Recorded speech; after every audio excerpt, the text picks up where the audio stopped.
برقرار رہے گی؟ فرمایا ہاں برقرار رہے گی۔ فرمایا پھر یا رسول اللہ مجھے فکر نہیں، میں فرشتوں سے آپ پہ نہیں بیٹھوں گا یار۔ یہ ہے ایمان کی قسمت، یہ ہے ایمان کی قسمت یار مسلمان بھائیو، اس کو ایمان کہتے ہیں۔ تو میں عرض کر رہا ہوں اس نبی سے وفا کر جو تجھے قبر کے اندر بھی نہیں بھولتا۔ سبحان اللہ۔ 10 منٹ پہ ایک بج کر 10 پہ میں نے ایک بات ختم کرنی ہے، ایک بات عرض کرتا ہوں۔ سمرقند کے اندر ایک عورت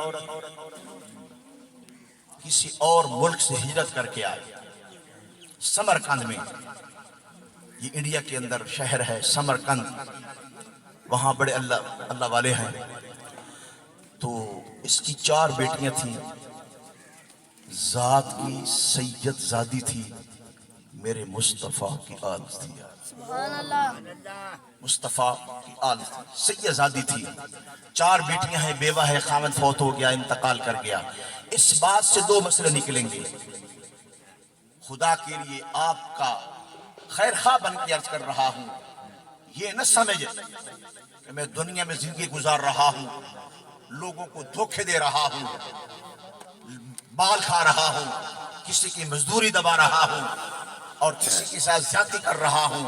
تو رسول اللہ کو پتہ نہیں میرے محبوب قبر میں ہر امتی کے اعمال و احوال دیکھ رہے ہیں۔ فرمایا بیوہ تھی، غربت تھی، تو وہاں ایک امیر کبیر انسان مسلمان بڑا مالدار، ہر وقت اس کا دیرہ چلتا تھا۔ تو سید زادی نے پردے کے عالم کے اندر اس کی دستک دی، رئیس مسلمان کی دستک دی۔ یہ میری آخری بات ہے، اس کو قبل غور سے سننا اور اس کو ذہن میں بٹھا کے لے جانا۔ اگر بٹھاؤ گے تو شاید اللہ عمل کی توفیق عطا کر دے گا، سبحان اللہ۔ اعمال کے ساتھ آپ کی محبت ہو جائے، راغب ہو جائیں۔ دستک دی تو رئیس مسلمان نے کہا کون؟ فرمایا عورت ہوں۔ کیا کرنے آئی؟ فرمایا بیوہ ہوں، 4 بیٹیاں ہیں، یتیم ہو گئی، میرے سر پہ خامد کا سایہ نہیں ہے، تو بھوک نے ستایا ہے، تو سنا ہے کہ آپ رئیس ہیں، مسلمانوں کی حاجت روائی کرتے ہیں، لوگوں کو مال دیتے ہیں، بیواؤں کا خیال کرتے ہیں، تو اس لیے آئی ہے۔ رئیس مسلمان نے کہا کون؟ فرمایا میں آل رسول سید زادی ہوں، فاطمۃ الزہرا سلام اللہ علیہا کی بیٹی ہوں، پاک پیغمبر صلی اللہ علیہ وسلم کی نواسی ہوں۔ مسلمان نے کہا کہ تیرے سید زادی ہونے کی دلیل کیا ہے؟ مجھے دلیل پیش کر، سنو مجھے دلیل پیش کر کہ تم واقعی سید زادی ہیں۔ عورت نے کہا میرے پاس گواہ تو کوئی نہیں، میں تو یہاں کی رہنے والی بھی نہیں ہوں، میں تو کسی اور ملک سے ہجرت کر کے آئی ہوں، میرے پاس تو کوئی گواہ نہیں۔ بس آپ نے فرمایا میری گواہ میری زبان ہے، میں واقعی آل رسول ہوں۔ آج تو میرا خیال کر لے، آج تو میری بچیوں کے سر پہ ہاتھ رکھ لے، قیامت کے دن میرا نانا مصطفیٰ تیری شفاعت کرے گا۔ لیکن مسلمان نے کہا نانا میں ایسے آپ کو کچھ نہیں دیتا، پہلے اپنے سید زادی ہونے کی فرمایا دلیل پیش کر، کوئی گواہ لا۔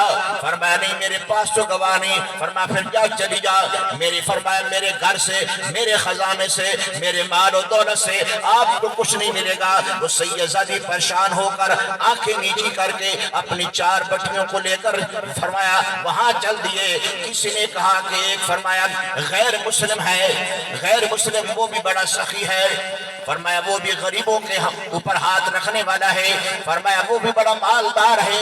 فرمایا سید زادی نے فرمایا اس غیر مسلم کے دروازے پہ جا کے دستک دی۔ سنو ایمان والو، اندر سے آواز آئی کون؟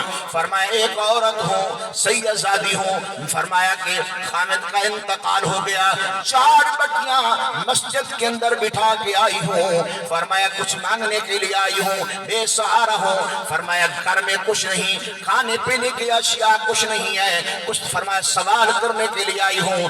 غیر مسلم نے کہا اٹھ بیوی کیا دیکھ رہی ہیں، چل جلدی کر پردے کا بندوبست کر دے۔ فرمایا ایک مکان خالی کر دے۔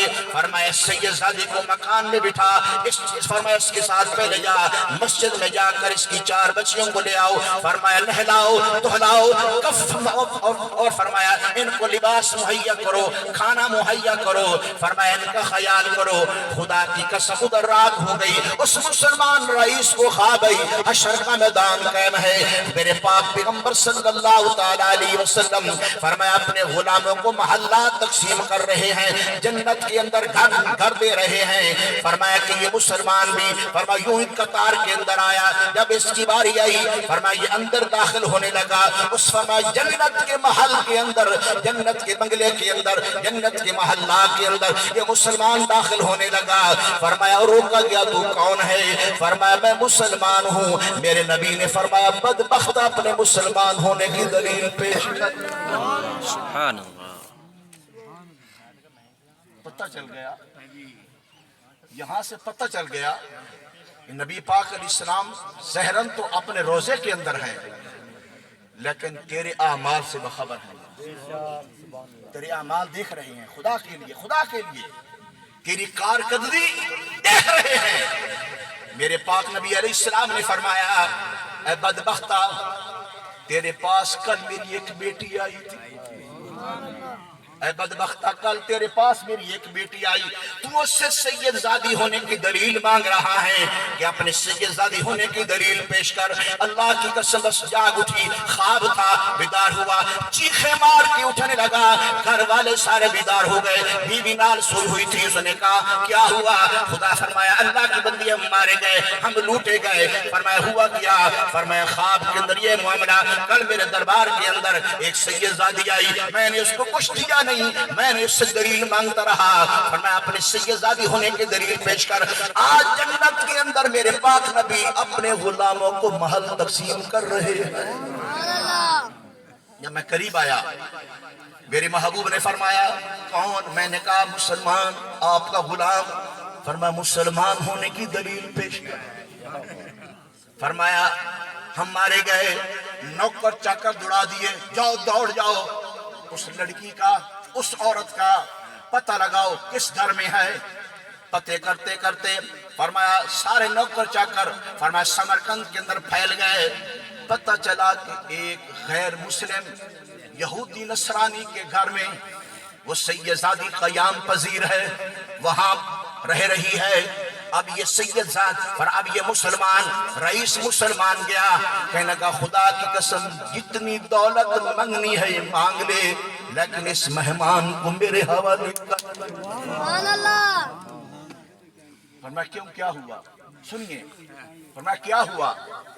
فرمایا کہ یار کل میرے دروازے پہ آئی، میں نے ٹھکرا دیا، رات خواب کے اندر محبوب آئے، میں نے آپ کی بیٹی کو ٹھکرایا، رسول اللہ نے مجھے ٹھکرا دیا۔ سبحان اللہ۔ خدا کی قسم جس کو محبوب ٹھکرا دے اس کا ٹھکانہ کہاں ہوگا؟ کہاں جائے گا؟ کس دھرتی پہ جائے گا؟ کس ملک میں جائے گا؟ کہاں جائے گا؟ جس کو رسول اللہ ٹھکرا دے، خدا کے لیے میری ساری دولت جتنی مرضی درہم دینار لے لے، مہمان کو میرے حوالے فرما۔ بدبختہ پیچھے ہٹ جا، تجھے ٹھکرا گئے، میرے خواب میں آ کر مجھے محمد کا غلام بنا کے گئے، سبحان اللہ۔ تجھے ٹھکرا گئے ہیں، مجھے کلمہ پڑھا کے مسلمان بنا گئے ہیں۔ تو خدا کے لیے مسلمان بھائیوں ہاتھ باندھو، اپنی جانوں پر رحم کرو۔ یہ جسم جہنم کے قابل نہیں ہے، یہ اللہ نے جنت کے قابل بنایا ہے۔ سبحان اللہ۔ جنت تیرا انتظار کر رہی ہے، حور و ملائکہ غلامان تیرا انتظار کر رہی ہیں کہ کب نبی کا غلام میرے اندر آئے گا۔ تو اللہ تبارک و تعالیٰ کی بارگاہ میں دعا ہے اللہ ہر مسلمان کو اعمال صالح کی توفیق عطا فرمائے۔